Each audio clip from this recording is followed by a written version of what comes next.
안녕하세요. 여러분의 야무진 정기자 뉴스데이 24 정혜선입니다. 오늘은 일명 정인아의 3시간 지금부터 확인해 보겠습니다. 정인아 예비후보의 기자회견은 기사 한 건에서 시작됐습니다. 세계일보 지역기사에 박성현 후보 관련 의혹 보도가 올라온 지 채 1시간도 지나지 않아 언론인들에게 오후 2시 긴급 기자회견이라는 문자가 발송됩니다. 그리고 다시 2시간 뒤 회견장에는 대형 현수막까지 준비된 채 기자회견이 시작됩니다. 단 3시간, 일명 정인아의 3시간. 기사 확인부터 기자회견 공지, 현수막 준비, 카드뉴스 제작과 배포까지 일사천리로 진행된 것입니다. 이 3시간 동안 정인아 후보 캠프는 단순히 기자회견만 준비한 것이 아니었습니다. 경찰 수사 촉구, 비밀회동, 내부자 양심선언 같은 문구가 담긴 카드뉴스를 제작해 단체 대화방에 배포까지 마쳤습니다. 오후 2시 기자회견에서 정인아 후보는 경쟁자인 박성현 후보를 겨냥했습니다. 의혹이 제기된 만큼 공직 후보로서 검증이 필요하고 경찰 수사가 필요하다는 입장을 밝혔습니다. 직접 확인한 증거가 있느냐는 질문에 대해 정인아 후보는 현재 상태에서 저에게 제기된 어떤 물증이나 증거 이런 것은 없다는 말씀을 드리고요. 향후 혹시 그런 제보가 있다면 그것을 아울러 밝히면서 다시 한번 주장을 하도록 하겠습니다.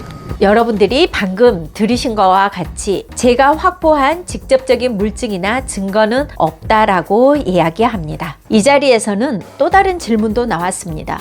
연대한 이충재 후보는 과거에 불미스러운 사건에 휘말린 적이 있다. 어떻게 보느냐는 질문에 대해서 정인아 후보는 공직자로서 지금까지 전공로 위원장까지 지낸 사람이고 또 그동안에 공직자 전체를 대표해서 연금 개혁 문제에 아주 신뢰성 있는 발언을 해온 사람이었기 때문에 해당 사안은 확인한 바 없고 들은 적도 없으며 공직자로서 신뢰를 받아온 인물이라는 점을 들어 별도의 검증 대상으로 보지 않는다는 취지로 답한 것입니다. 박성현 후보는 증거가 없는 상태에서도 의혹 기사가 뜬 지 3시간 만에 공개 검증과 수사 촉구의 대상이 됩니다. 반면 이충재 후보는 확인되지 않았다는 이유로 판단이 유보됩니다. 같은 의혹이지만 적용되는 기준은 서로 다르게 보입니다. 이와 함께 눈에 띄는 장면도 있습니다. 정인아 캠프가 배포한 카드뉴스에는 박성현 사장 시절 특정 업체와 비밀회동이라는 표현이 담겨 있습니다. 그러나 불과 며칠 전 정인아 후보 출마 선언식에서는 그 다음에 공식 일정이 있는데 자동차가 나왔다. 여러분 시장이요. 지방자치단체의 장이 시민들을 만나러 가는 것이 그게 잘못됩니다. 저는 지방자치단체의 장은 시장 군수는 또 도지사나 누구든 어떤 시간에 시민을 만날 수 있다고. 특히 시민들이 와서 우리 간담회를 좀 하자. 아니면 도지사가 있으니까 좀 하자. 이렇게 얘기를 하실 때 갈 수도 있다고 봅니다. 공식 일정이 없는데 제가 그렇게 돌아다니면 어떻게 하셨어요? 확실하지 않은 사실인데 얘기하고 있습니다. 이게 전제를 깔아줘야 돼요. 그리고 내가 누차 얘기하지만 아니 시장자치단체 장이 시민을 만나러 갔는데 그게 잘못된 겁니까? 지방자치단체장이 시민을 만나는 것이 잘못이냐는 발언이 나왔습니다. 상대의 만남은 비밀회동으로 자신의 만남은 시민과의 소통으로 설명되는 구조 역시 이해되지 않습니다. 기자들의 질문은 이어졌지만 답변은 반복됐습니다. 신뢰성 있는 보도를 보고 기자회견을 했다는 설명이었습니다. 기자회견 직후 박성현 후보 측은 정인아 후보를 선거관리위원회에 제소했습니다.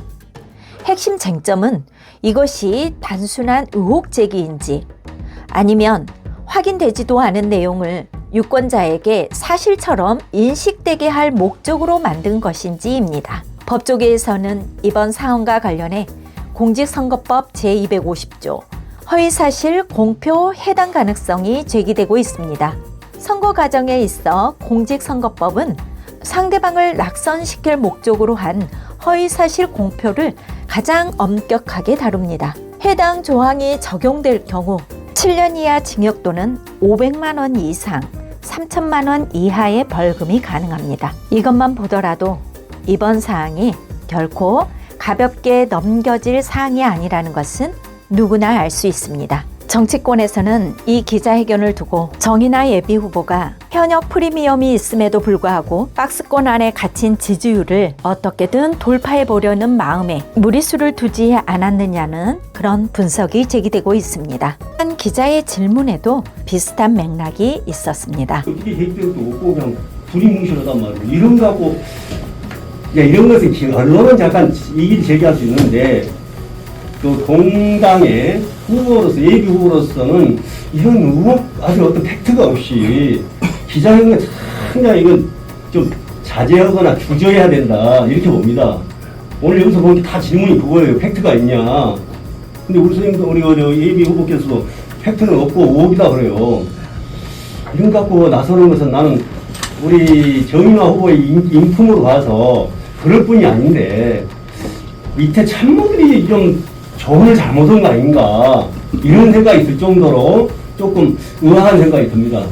이번 3시간이 남긴 것은 단순한 속도의 문제가 아닙니다. 정 후보와 정책연대를 한 이충재 후보는 공직자고 전공로 위원장까지 했기에 신뢰를 해서 검증이 필요 없다는 발언을 했지만 국립대학교 총장과 항만공사 사장을 지낸 박성현 후보에게는 의혹기사 하나만으로도 강한 검증을 요구하면서 이중잣대를 들이댔기 때문입니다. 그리고 또 하나, 이번 기자회견에서 세계일보라는 단어는 반복적으로 등장했습니다. 세계일보에 이 의혹이 제기가 됐고 큰 팩트는 없는 상황에서 그냥 심증만 갖고 오는 이런 기자회견은 혹시 이게 당 차원에서 이 사실 유포가 되면 후보님께서는 이제 어떻게 대처하실 의향이십니까?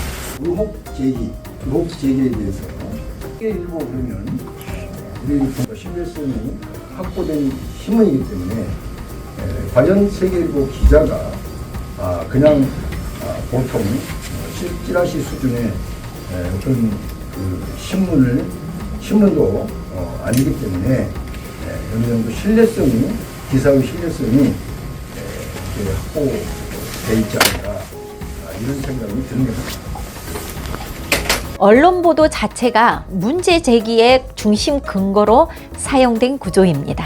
앞으로 시정을 맡게 된다면 이처럼 하나의 기사, 하나의 의혹 제기에 즉각적으로 대응하는 방식으로 운영이 이루어지게 되는 것일까요? 이제라도 충분한 확인과 검증을 거친 뒤 판단이 이루어지는 것이 맞는 것이 아닐까요? 이 판단은 이제 시민 여러분의 몫으로 남았습니다. 이상 뉴스데이 24 정혜선이었습니다.